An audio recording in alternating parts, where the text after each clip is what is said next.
Välkommen till Bankjournalen denna vackra söndag.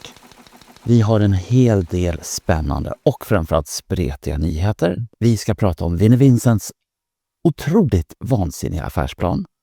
Vi ska prata om eldsprutande avatardrakar som luktar kaffe. Och vi ska titta på Peter Criss återkomst till Detroit. Och sen så ska vi titta på nepotismanklagelser. Vi ska hedra Ace Frehley's minne. Och vi ska dra igång en tipslinje. Jojomensan. Men vi börjar från början, nämligen Vinnie Vincent. Hans nya album ligger ute för 2 miljoner, en ganska nätt summa för den som vill köpa. Men bäst av allt jag har läst och hört och varit med om under den gångna veckan är EFN, Ekonomikanalens program Mammons rike. Jag följer det slaviskt varje vecka, men nu så händer det någonting sensationellt himla bra.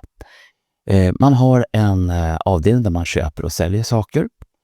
Och Fredrik Strage, han köper grejer. Kolla på det här. Nu har albumet kommit med det fantastiska namnet Guitarmageddon. Och Guitarmageddon kommer som en box. Man får 10 vinyler, 10 CD med förträfflig rockmusik till det facila priset av $2 miljoner. Och å ena sidan så är det kanske vansinne. Å andra sidan blir jag lite glad av att någon person, när streaming inte ger artisterna några intäkter, att någon bara bestämmer sig att min musik är värd så här mycket. Så jag är beredd att köpa den här skivan om då Birgitta Olsson lyckas avskaffa eventuella arvsskatter i framtiden. Dödsskatter. Då kommer jag att köpa Vinnie Vincents Guitarmageddon. Ett köp som heter duga, skulle jag vilja säga. Men vad får man egentligen för de här $2 miljoner? Jo, här i bakgrunden så finns just nu låtlistan. Det är 10 låtar ni får. Och på Vinnies hemsida så säger han att man får låtarna i masterformat. Och man får ge ut dem precis som man själv vill. Enda haken är att Vinnie måste personligen godkänna all marknadsföring kring plattan. Upphovsrätten förhandlas inte bort och varumärket får inte. Och den minst sagt unik affärsmodell. Men vi går från en affärsman till en annan. Gene och Paul har ju pratat om den kommande Avatar-showen och där sparar de faktiskt inte på krutet alls. Paul säger rakt ut att det handlar inte om några experimentella hologram utan att det ska se ut exakt som dem. Alltså hologrammen ska se ut som Kiss-medlemmarna och inget annat. Och it will blow people away, för att citera Paul Stanley. Gene han fyller i med att showen ska attackera alla sinnen. Och du kommer känna värmen. Och inte bara det, du kommer känna lukten av eld, svavel och, håll i er nu, kaffe. Vi får se hur det blir med den saken.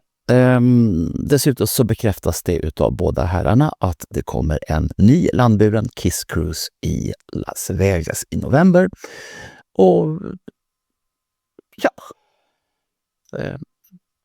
good luck. Sen så har vi flera grejer som händer.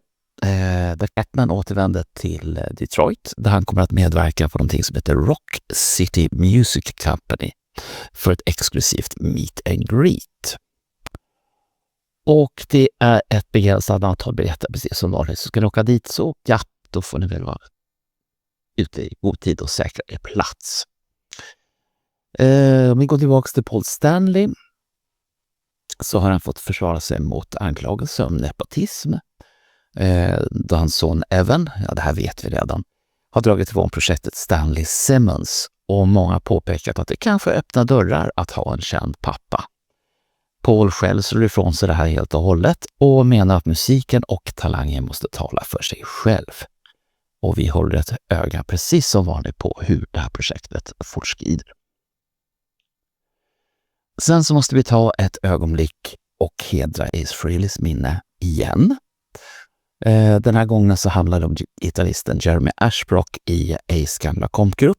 Han delade med sig nyligen om det allra sista samtalet han hade med The Spaceman 12 timmar innan han så tragiskt gick bort. Och det sista som Jeremy sa till honom var: jag älskar dig.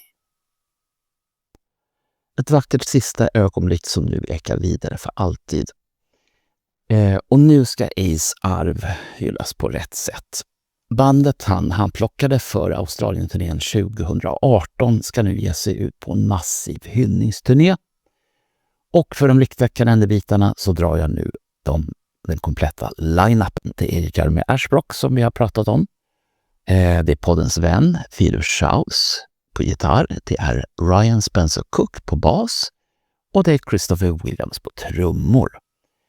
Och det var ju sagt att den här turnén skulle inledas i Australien, men det gör den inte. Utan den börjar i New York, i staden Rome den 3 april. Webster, New York 4 april.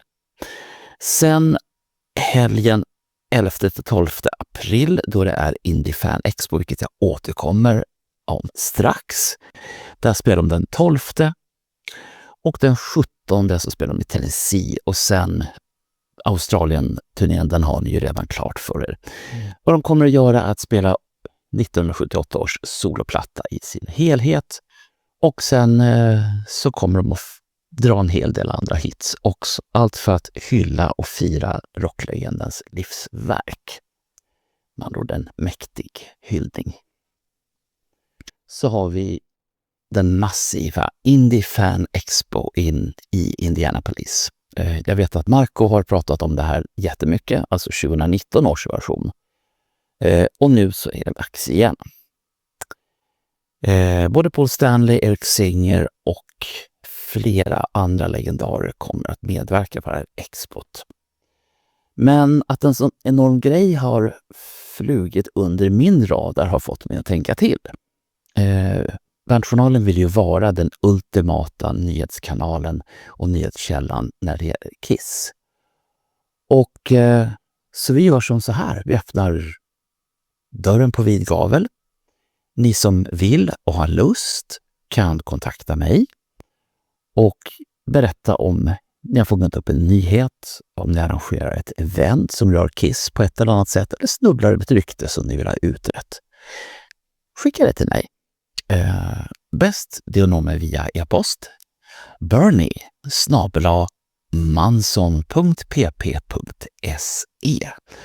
Skicka med länkar och detaljer och så bygger vi det här tillsammans, precis som vi alltid har gjort. Sen går vi in till avdelningen Let Me Know-poddar. Vi har haft en otrolig poddhelg där vi dels har haft Johan Wallins Bootleg Crazy och där har vi dykt ner i år 1992. Och igår så började vi en helt ny serie som ska ta oss från nutid och så långt tillbaka som det bara går. Och analysera alla utgivningar utav Kiss-låtar. Först av allt var det mest obskyra utav dem av dem alla, nämligen Don't Touch My Ascot. Har ni inte lyssnat? Borde ni göra. Gör det direkt efter den här sändningen.